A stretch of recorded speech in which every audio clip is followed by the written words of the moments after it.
warahmatullahi wabarakatuh. Waalaikumsalam warahmatullahi wabarakatuh. Alhamdulillahirabbil alamin, wassalatu wassalamu ala asrofil anbiya'i wal mursalin wa ala alihi wa sahbihi rasulillahi ajmain. Amma ba'du. Segala puji bagi Allah atas limpahan rahmat dan hidayah kepada kita, sehingga sampai saat ini kita masih dapat diberikan kesehatan, kesempatan, dan kelapangan waktu.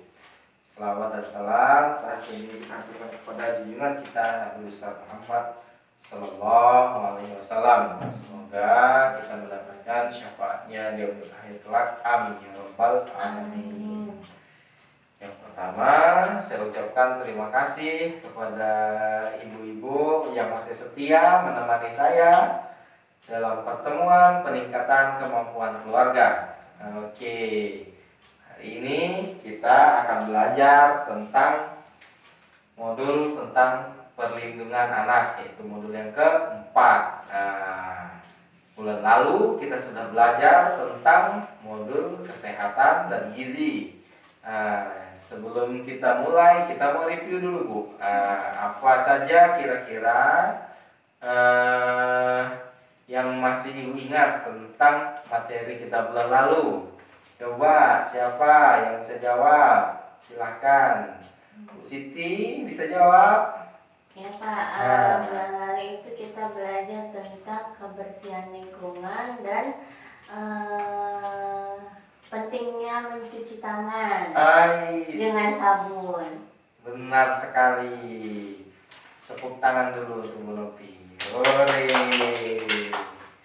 Oke, benar. Sudah dipraktikkan di rumah kan, Bu? Ya, insya Allah sudah, Pak. Alhamdulillah, kalau sudah dipraktikkan. Hari ini kita akan masuk ke sesi 11 ataupun sesi tentang pencegahan kekerasan dan perlakuan salah terhadap anak. Oke, Bu. Sebelum kita masuk, kita mau ice breaking dulu. Kita mau nyanyi sentuhan boleh, sentuhan tidak boleh. Berdiri, Bu. Oke. Sebelumnya kita mau tepuk semangat dulu. Seperti biasa, tepuk semangat. Semangat. Oke. Kita nyanyi sentuhan boleh, sentuhan tidak boleh. Oke.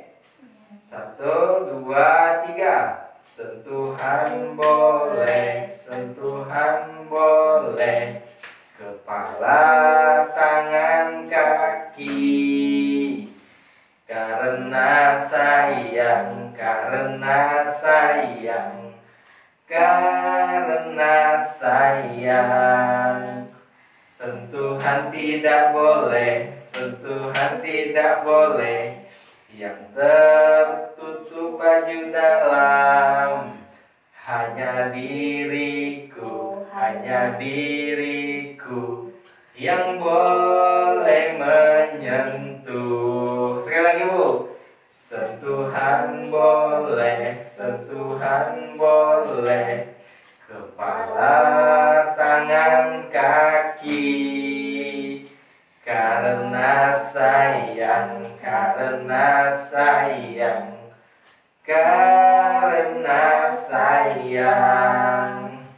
Sentuhan tidak boleh, sentuhan tidak boleh. Yang tertutup baju dalam hanya diriku, hanya diriku yang boleh menyentuh. Oke, tepuk tangan, silakan itu lagi, Bu. Oke. Jadi tujuan pembelajaran kita hari ini yang pertama yaitu diharapkan ibu-ibu mampu melakukan pencegahan kekerasan dan perlakuan salah terhadap anak, termasuk pencegahan kekerasan terhadap anak-anak istimewa. Tahu kan anak-anak istimewa, Bu? Ya. Anak-anak yang berkebutuhan khusus.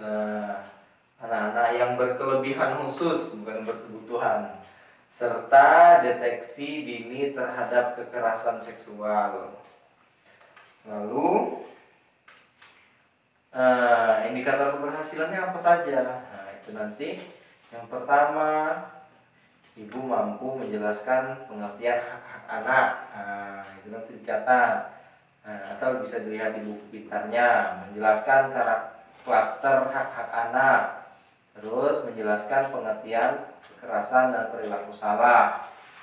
Kita akan mempelajari di bagian yang pertama, yaitu tentang pengertian hak-hak anak dan menjelaskan tentang klaster hak anak. Oke Bu. Sebelumnya coba saya mau tanya sama ibu-ibu, siapa yang bisa menjelaskan apa itu anak? Coba dulu siapa? Bu Nopi. Anak itu ialah yang belum berusia lebih dari 18 tahun atau juga anak dalam kandungan itu juga disebut dengan anak. Oke, benar sekali yang disampaikan Bu Novi, yaitu anak adalah anak yang belum berusia yang kurang dari 18 tahun Bu ya. Kurang dari 18 tahun atau yang masih dalam kandungan. Oke, terus siapa lagi yang bisa menjelaskan apa itu anak? Bu Siti, bisa Bu? Anak itu yang masih sekolah. Oh iya benar, anak adalah seseorang yang masih sekolah, baik itu dari SD, tingkat SD sampai SMA Bu ya. Oke, di sini juga sudah ada pengertian tentang anak. Di sini anak adalah seseorang yang belum berusia 18 tahun, termasuk yang masih dalam kandungan menurut Undang-Undang Perlindungan Anak. Anak sekolah Bu juga sebenarnya ada Bu ya, yang usianya lebih dari 18 tahun dan 20 tahun juga ada ya kan, masih SMA. Tapi kita ikut berdasarkan Undang-Undang Perlindungan Anak nomor 35 tahun 2004 pasal 1. Gitu di sini. Terus selanjutnya, siapa yang bisa menjelaskan apa itu hak anak? Coba siapa yang bisa menjelaskannya? Bu Siti. Hak anak. Apa yo? Hak yang harus dipenuhi kepada anak, baik itu orang tuanya ataupun lingkungan dan negaranya. Oke, benar sekali. Menurut Bu Siti, hak anak adalah apa yang harus dipenuhi oleh orang tua, oleh lingkungan sekitar, dan juga oleh negara Bu ya. Terus Bu Sari, kira-kira apa itu hak anak? Apa itu hak anak? Apa ya Pak? Tahu Bu? Enggak Pak. Oh iya, oke. Baik.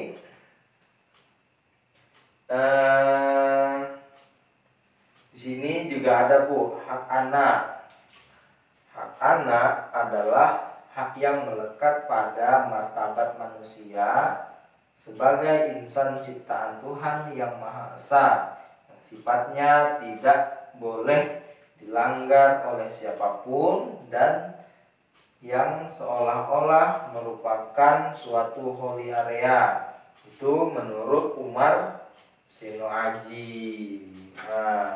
Lalu hak-hak anak juga dapat diartikan, yang pertama hak melekat atau azazi pada diri anak.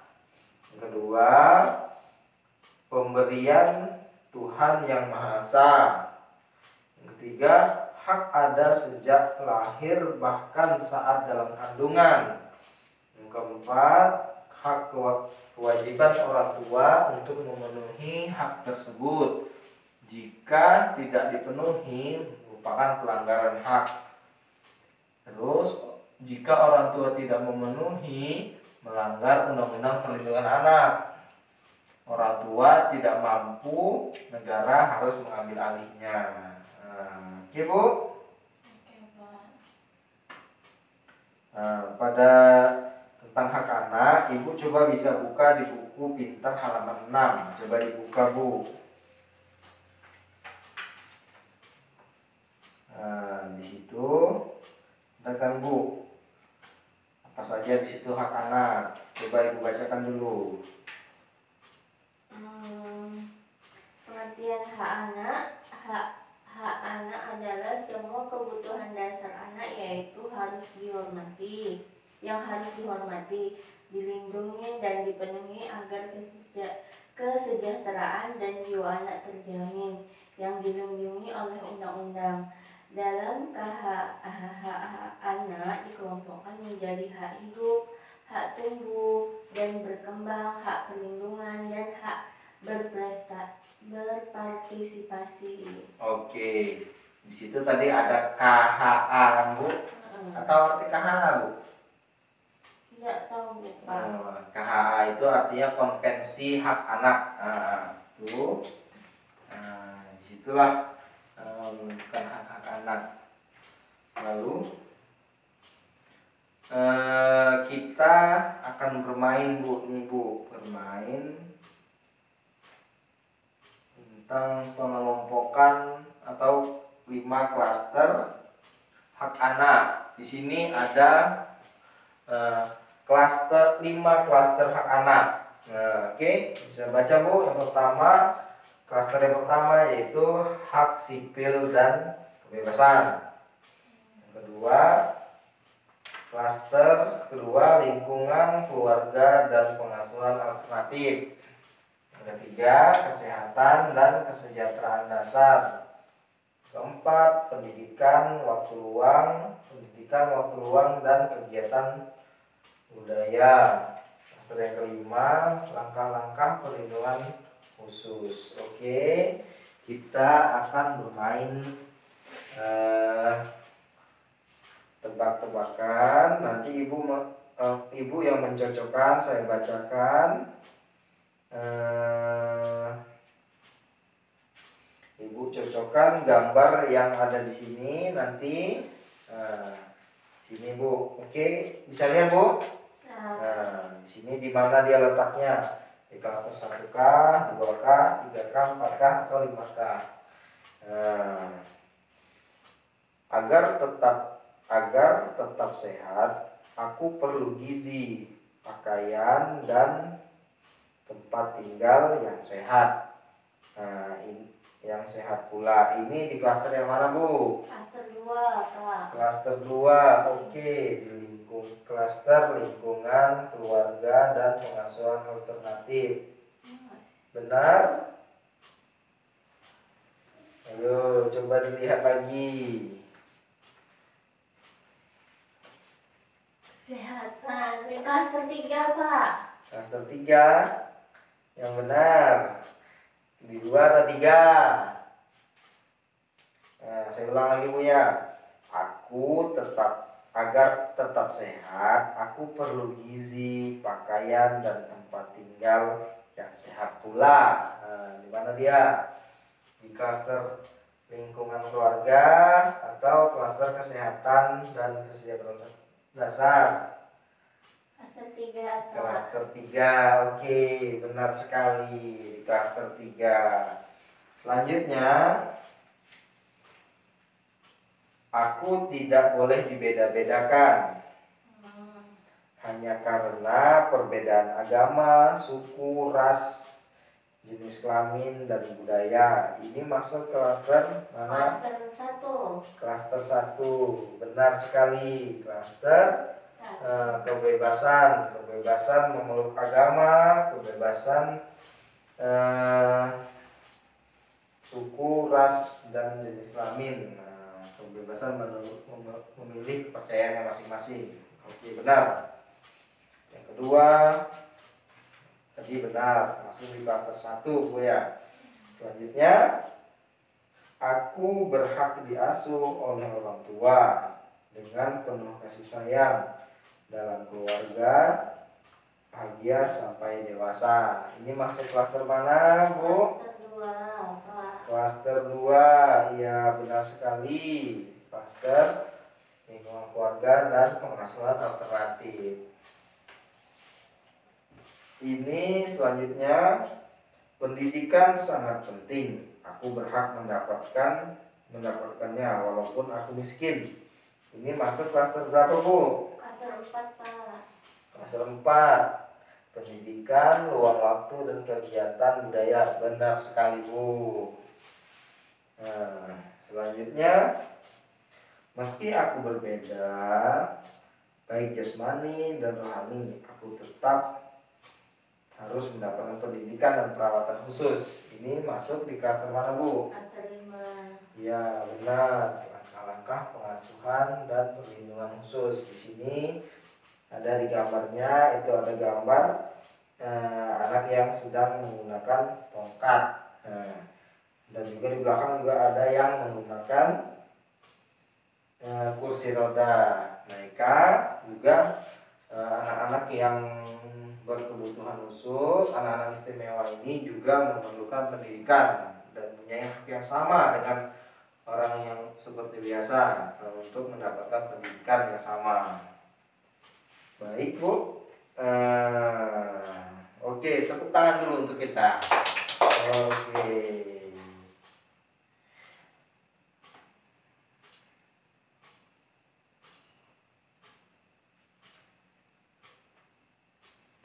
Oke, sebelumnya saya mau tanya lagi nih, Bu, sama Ibu. Kira-kira apa saja hak anak yang harus dipenuhi oleh orang tua? Coba saya mau tanya sama Ibu. Coba bisa dibuka di buku pintar halaman 7 dan 8. Apa saja, Bu, hak anak yang harus dipenuhi? Contohnya misalkan. Dibuatkan akte, Pak.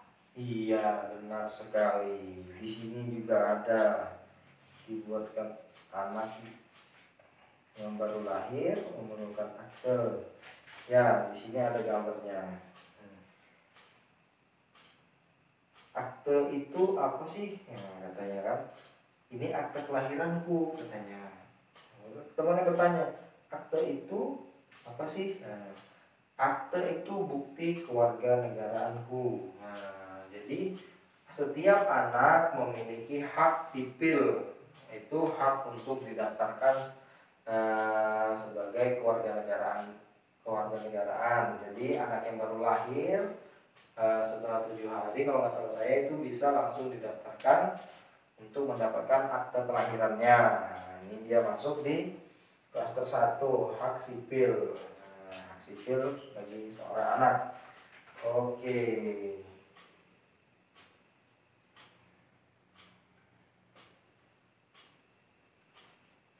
Bu, setiap anak itu mempunyai hak-haknya tersendiri. Hak anak itu harus dipenuhi oleh orang tua. Kenapa? Karena kalau kita tidak memenuhi hak-hak tersebut, maka itu merupakan pelanggaran terhadap hak-hak anak. Jadi kita sebagai orang tua harus mampu memenuhi hak-hak anak kita agar anak kita nanti mampu tumbuh kembang dengan baik. Ada yang mau ditanyakan, Bu? Mengenai ini? Ya, Pak. Tidak? Sudah paham semua? Insyaallah paham. Terima kasih. Kalau sudah paham, di sini saya ada ingin menjelaskan sedikit tentang hak-hak anak. Di sini ada 31 hak anak yang harus dipenuhi oleh orang tua. Yang pertama, di sini coba dibaca, Bu. Yang pertama ada bermain. Nah, bermain juga bagian dari hak anak. Yang kedua ada berekreasi, juga termasuk hak anak. Nah, itu. Bukan rekreasi, Bu, salah. Berkreasi maksud saya. Ibu berekreasi langsung ketawa. berkreasi, ya, berkreasi, lalu berpartisipasi, berhubungan dengan orang tua bila terpisah, terus bebas beribadah sesuai agamanya, bebas berkumpul, bebas berserikat, hidup dengan orang tua. Terus ada berapa ini? Ada 31 anak. Jadi nanti ibu bisa baca di buku pintarnya, bisa baca di buku pintarnya, dipelajari kembali agar kita mampu melindungi anak-anak kita, memenuhi hak-haknya. Kenapa? Kita sebagai orang tua juga mempunyai kewajiban untuk memenuhi hak-hak dari anak-anak kita, agar nantinya anak-anak kita tumbuh menjadi anak yang hebat, anak yang luar biasa, anak yang bisa membanggakan orang tuanya. Oke Bu, kalau tidak ada pertanyaan, terima kasih. Kita tutup pertemuan kita hari ini dengan mengucapkan lafaz hamdalah alhamdulillahirobbilalamin, dan jangan lupa nanti diterapkan di rumah, disampaikan kepada suaminya dan keluarga lainnya agar ilmu kita hari ini tidak hanya sampai kita saja. Oke Bu. Ya, Pak. Baiklah, kita tutup pertemuan kita hari ini dengan mengucapkan saya ucapkan Assalamualaikum warahmatullahi wabarakatuh. Waalaikumsalam warahmatullahi wabarakatuh.